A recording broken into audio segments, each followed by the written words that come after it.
Good evening. I'm Lily Shaw with another Hurricane Hugo update. First of all, we'd like to take you to a package that we ran earlier tonight about things on the beach. It was extremely dark down there, obviously unusually dark. We'd just like you to take a look at it and just see what kind of devastation it's causing down in that area. Despite warnings since early this morning, many Myrtle Beach residents apparently did not get going early enough to avoid the wind and rain previewing Hurricane Hugo. While some Myrtle Beach streets were deserted, police were still in the process of escorting remaining residents through main routes. This is despite warnings for those who had not left the coast by 8 p.m. tonight to stay where they were. We checked by Grand Strand Hospital and were told that there will be no evacuation of patients. All remaining patients have been moved to the upper floors of the hospital. Again, as you can see, driving conditions even as early as 8 p.m. tonight were dangerous and continuing to get worse. And there are repeated warnings to avoid leaving the shelter that you now have. In Myrtle Beach, this is Mindy Citron, WPDE Action News. As we were telling you earlier, the eye of the hurricane, as a matter of fact, is at Charleston right now, and it's causing quite a bit of devastation there. And as you can see, we're having some power failure here as a result of the storming that's going on here, and it's obviously coming home for us. Tom Swirls is standing by. Hi, Lily. Tom, tell us a little bit about what's going on. Okay, so far so good here in the area. Things have really gotten rough, but when you talk about how things are shaping up comparatively speaking across South Carolina as a whole, everything is holding up pretty well for us as a whole. Let's take a look at radar and give you an idea of where the eye of the storm is located right now. I keep getting calls from people across the area.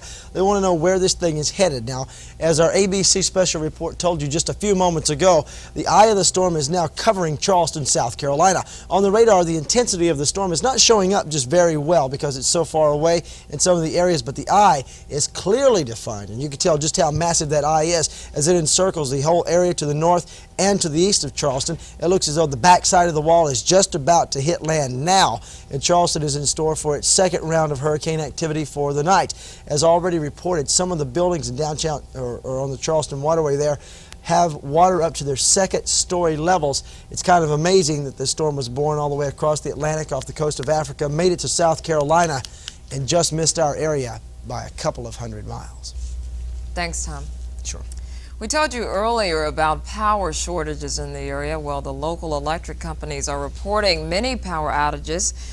For the PD electric sections of Timmonsville, Darlington, Lamar, Hartsville, the Oakdale sections of Florence are all without power at this time.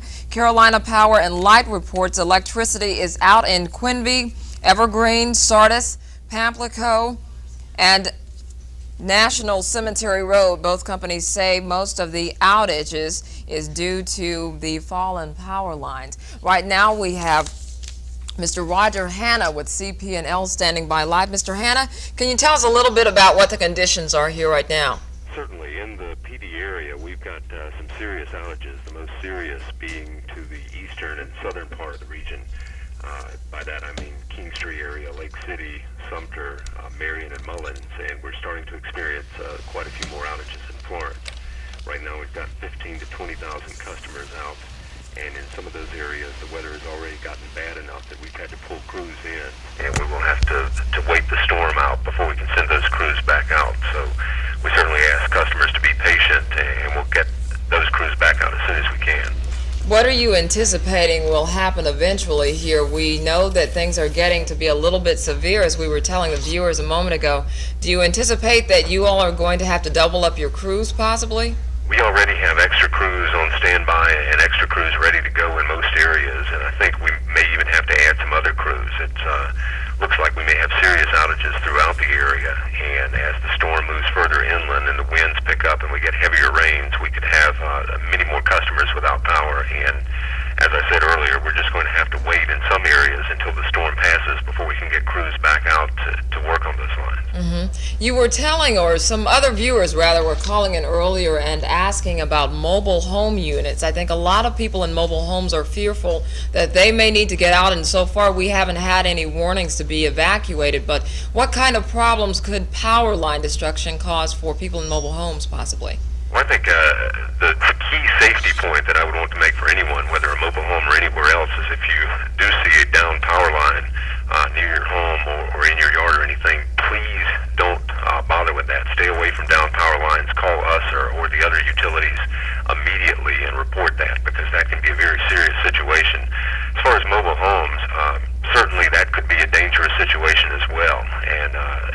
But as I said, there's probably no more danger from electric wires in a mobile home than from any other structure. Now, we're experiencing power failure here right now, off and on, and I imagine that other viewers and people in the surrounding area are experiencing power failure as well. Once the power shuts down, if in fact it has to shut down because of the storming outside, how long do you anticipate that it might be that way? It would be very difficult to say how long it may be. As I said, we may have serious outages, and in some situations the weather may be so bad that crews can't get out to work those outages until after the storm has passed. So it may be a number of hours, and in some cases it may be sometime tomorrow or later before we can get to certain customers. But we certainly will work as quickly as we can to restore power to as many customers as possible, and we would work on major lines first to restore it to large numbers of customers, and then work back towards the individual customers. Okay, one last question, Mr. Hanna. How many homes have been affected that you all know of so far right now? As I said earlier, we've got 15 to 20,000 in the PD, and that number continues to increase as the storm moves further inland. So I would hate to estimate how many we may have out at any one point, but it's probably going to go considerably higher than that. Thank you so much for joining us, and we'll go back to Tom now for a moment, who will give us a final word on the weather. Tom? Okay, Lily, just one more thing as we check out local weather radar. The eye of the storm is still continuing to encircle the Charleston, South Carolina area. Bear in mind the storm is still kind of veering to the northwest, moving at about 20 to 22 miles an hour. Eventually, it should probably come inland right between, say, Columbia and Florence, and then begin its venture north. And continue that pattern throughout the night tonight and throughout the day tomorrow.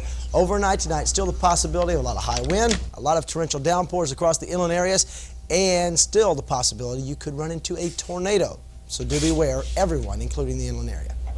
Thanks, Tom. A quick reminder, you can join us every 30 minutes here at WPDE. Our team coverage is on the track of Hugo, and we're working to get you all the information that we possibly can to keep you informed. And as we said earlier, please stay tuned. We'll have more information for you in about 30 minutes.